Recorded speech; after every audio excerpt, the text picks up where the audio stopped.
So have you ever wondered about the differences between a tour pro and your average golfer? Well, in this episode of the Rookie Year, we're going to find out.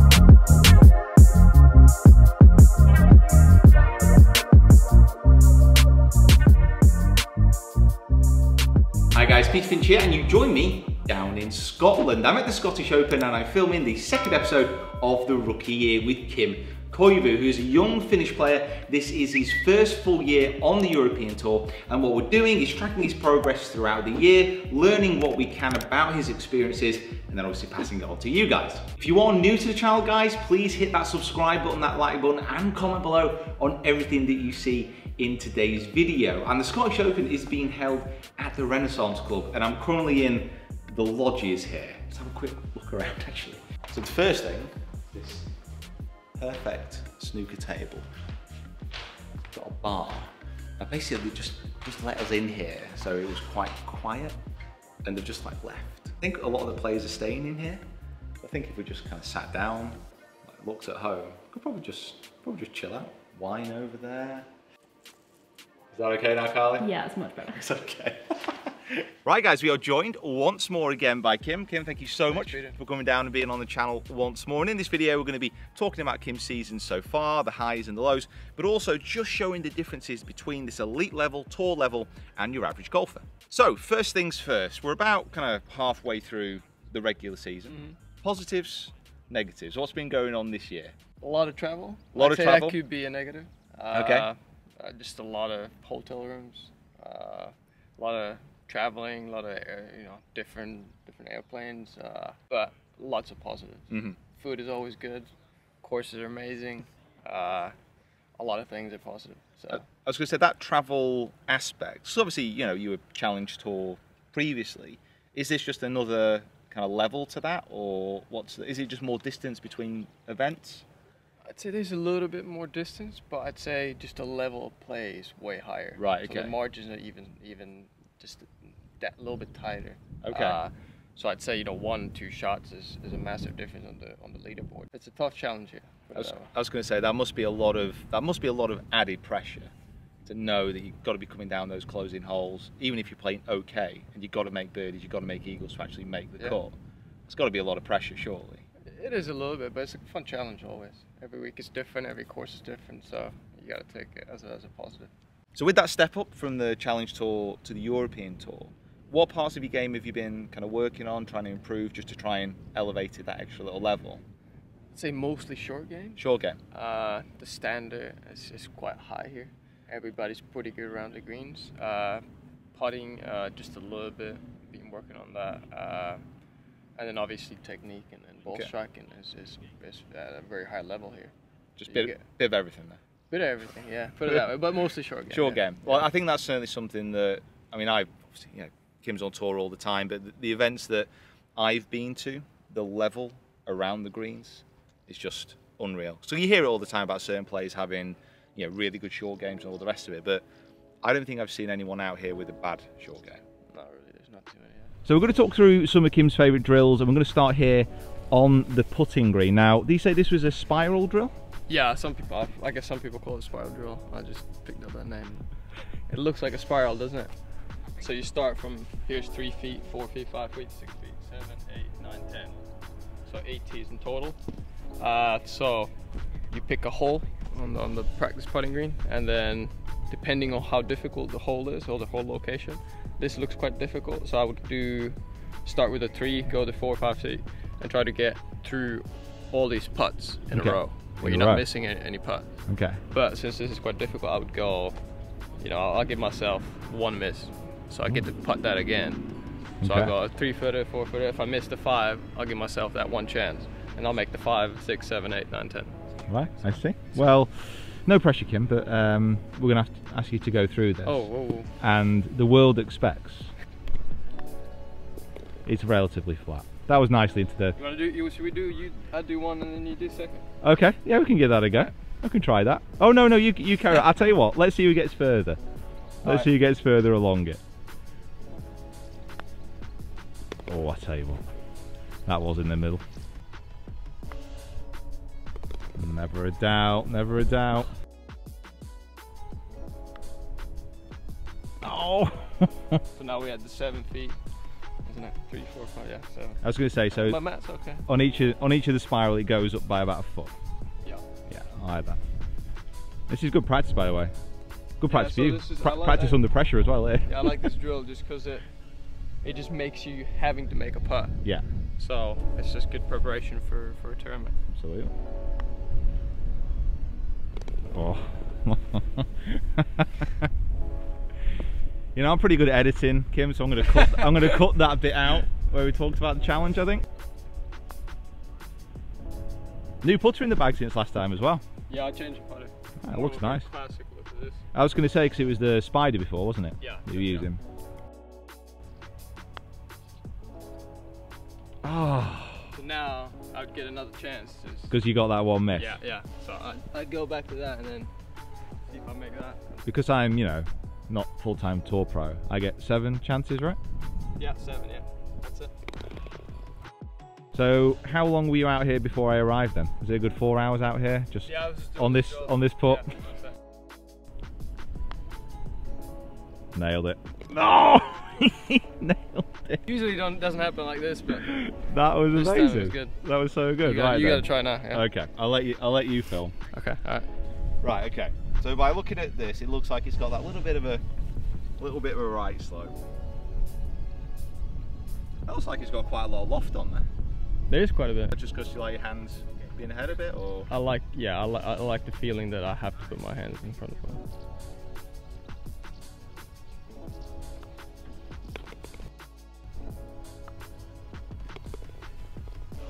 Is that what you do all the time? In the middle and hard? No. Gee. Making it look easy. So, you were out here 4 hours ago, I was actually out here yesterday. I actually got them to put this hole in. What's going on here?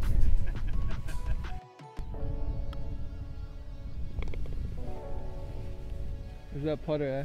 Seriously? This is actually one of the nicest looking putters I've You seen might in wanna- ages.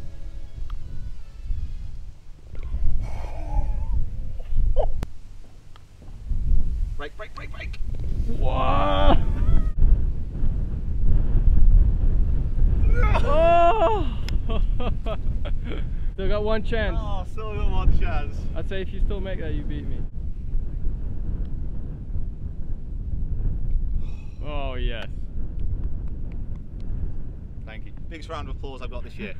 So we've just come over onto the chipping / pitching area here, and talk me through about kind of chipping and pitching practice, Kim. What's the go-to drills and the go-to things to do while you're out here? I'd say most of the guys just do their own thing. There's not gonna be too many drills the guys do. Maybe a little bit of technical, but you just kind of get the feel of the grass this week. Obviously, this week it's gonna be links, so it's gonna be quite firm. A lot of guys use less bounce this week. I was going to say, do you change your setup when it does become different conditions? I do. Just mostly just a lob wedge. So Okay. I'll go. This week it's obviously gonna be low bounce, like last week was the same. Okay. Just because there's not gonna be as much moist on the ground, and so you don't really want to have too much bounce because it, you know, hits the ground. I don't know how to explain it, but kind of bounce. Yeah, it just bounces up too into quickly. it. Yeah, so you can't really get underneath the ball. You really need to have that edge, the leading edge going the ball before. If you have too much bounce, it just tends to Just to bounce up pop into up of it. Yeah, yeah. So yeah.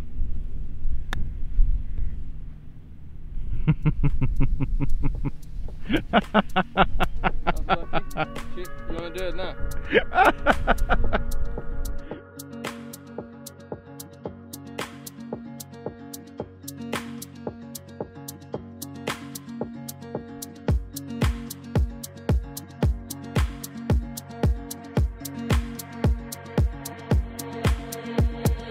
Wondering how it goes wrong when you didn't call for help. All alone on the internet, but you don't seem to forget about yourself. So we've come onto the tour truck and we're here with Sam. Sam, the man who can, the grinding master, master of the wedges. Can't think of any cool nicknames. No. Do you want to give yourself a nickname right now? I mean, the guys call me the club doctor. The club doctor. Yeah, but that's what they call me. But not none of the boys call me the club doctor. It's not on your email. No, it's not on my email. Not yet. Club I think doctor at hotmail.com. I think I probably should. It's a hashtag on my Instagram, but that's about it. So just a bit of a look at Kim's wedge and how he's kind of really ground it down this week to 4 degrees. Is this one of Kim's old ones? So this is one of Kim's old ones. So Kim plays a real low bounce wedge just because for the tight fairways and just for feel really. He just likes to feel the club, not bouncing up on him. He's quite a shallow player, so a low bounce for him on the tight fairways is actually really good for him. But notice what we've done is obviously we've tried to keep the width of the sole. So a lot of guys that play low bounce actually have a too narrow sole. So when they're playing bunker shots and stuff like that, the club is actually beginning to dig. So with the wide sole, it actually allows it to enter the sand and exit the sand really efficiently. So we can actually lay it wide open, or we can play it on the front of this camber. Okay. So he's got like a lot more versatility with that versus if he just had a standard wedge which didn't quite sit flush to the ground, or when he opened it up it didn't sit on the heel correctly. Okay. So yeah, and we just obviously have our belt here, which we have two different belts. So we have the blue one, which actually takes all of the sort of metal off, okay. And then the red sort of just finishes it off, so you don't get any lumps and bumps or any flat spots on the wedge. No one wants lumpy custard or lumpy wedges. That's it. So I mean, I can show you Absolutely. how I'd go about doing it. Just switch out.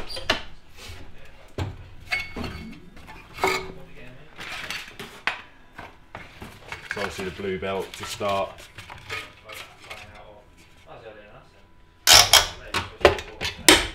Good belt change, mate. There we It's go. all been in Formula 1. There we go. So obviously I'll just use his old wedge, but obviously I'm just trying to replicate, so this would be a fresh head, I'm just trying to replicate that low bounce on the back while still keeping that camber, as I said, for the full shot. So I'll just go ahead and, the idea when you're grinding is not to hack away, you're just trying to shape the wedge. You're not trying to go, in hard on it. So just all one movement really.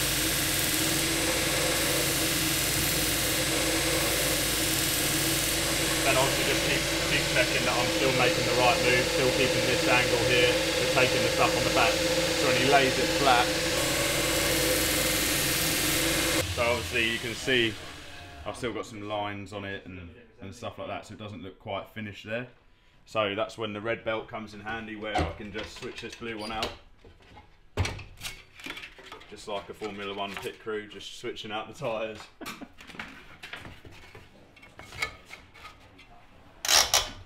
So you just shut that up. Away you go on the red belt. Now you can be a little bit more aggressive with this belt, because you're really trying to get rid of all of those bumps. You can start to see, starting to shine up a bit better.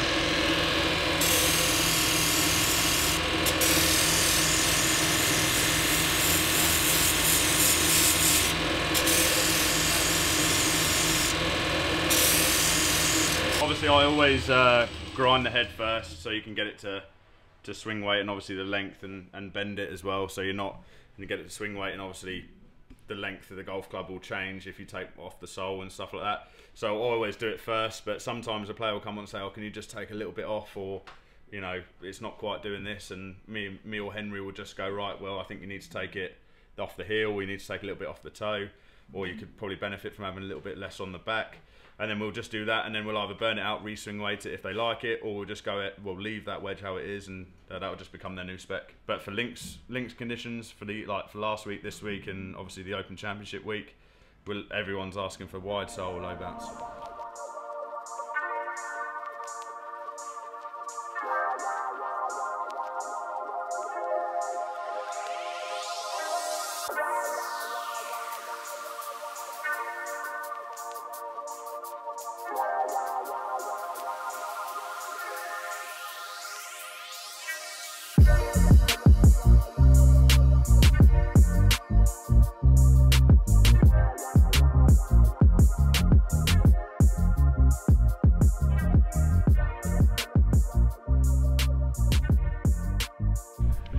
So pre-round warm-up, Kim. Talk to me. What's your kind of routine that you go through?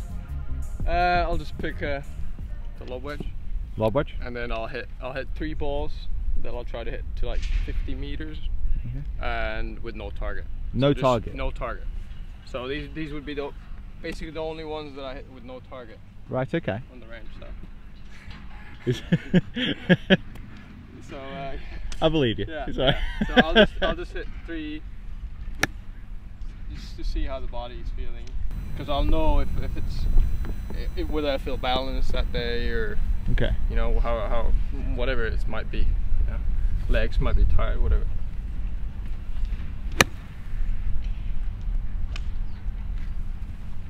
And then I'll start my warm up.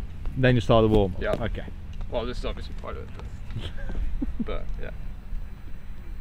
Then I'll pick a alignment stick from the bag.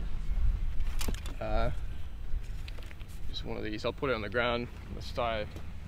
Usually put it at just one target on the range.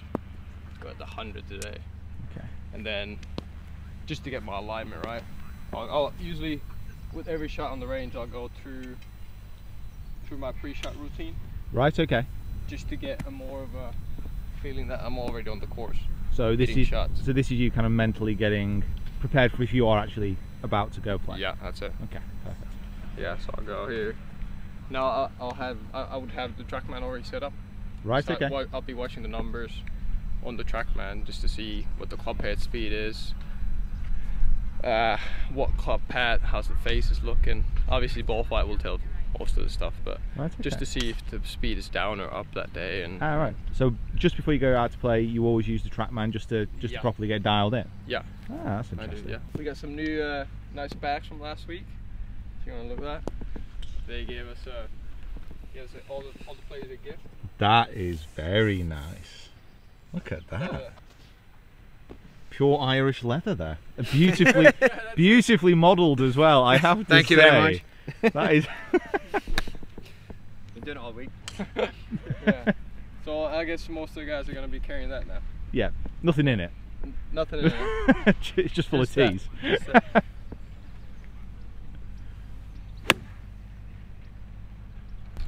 Then I would just go straight to the 8-iron.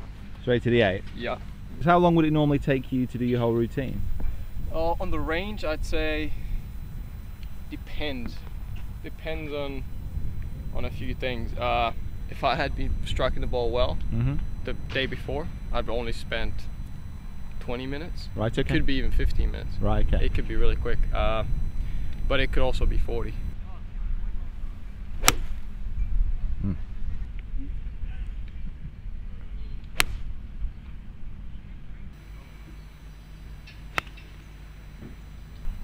So from the 8 to the 4? Yeah, that's it. Okay. So I'll hit a few shots, obviously depending again on the course. You might be hitting quite many of these, or then you might be hitting none. So so based on that, I'll hit, you know, I might hit just 3, or then I might hit 10. Okay. So.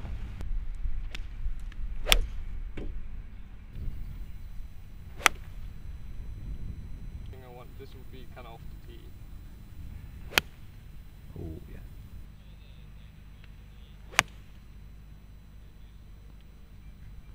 Oh.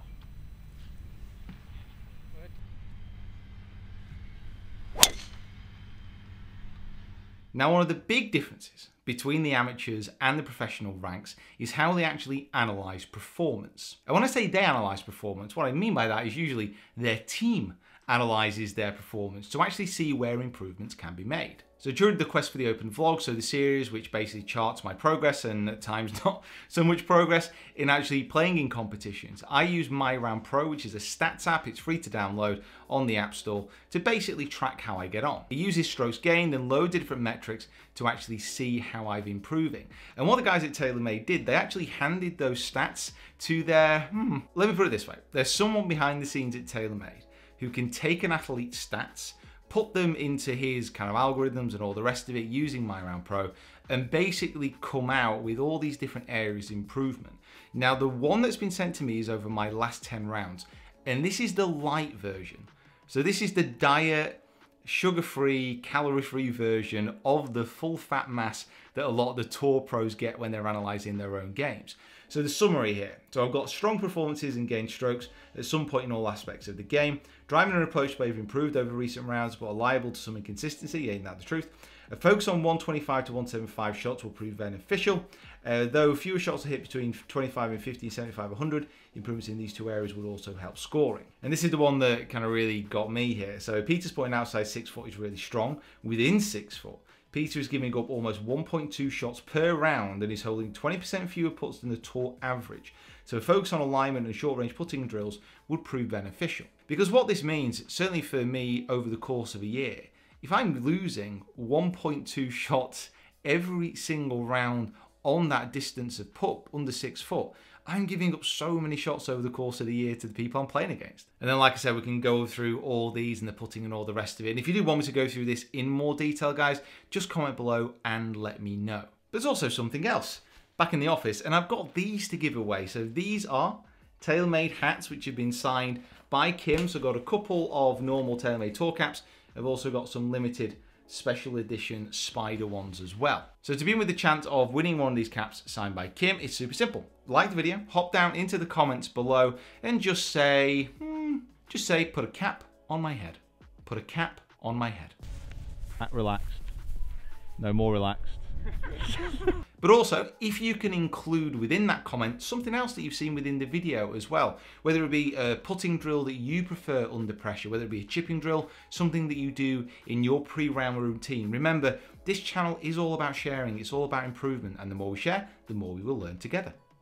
Right, back to the video. Remember, get commenting, get liking, get a chance to win those caps, and those stats are, yeah, awesome. So guys, thank you so much for watching. Kim, just want to say again, massive thank you Peter. for having me down and actually just being on the channel. Really appreciate it. Guys, make sure that you go check Kim out on his social media as well, which is all linked here in the description below. Make sure you give him some support for the rest of the year, and let's try and get through to those final series of events. If you are new to the channel, please subscribe, hit that like button, and please comment below on what you've seen in this video, how that relates to your game, and what you can learn from a great player like Kim. So guys, thank you so much. Thank you. I'll see you next time.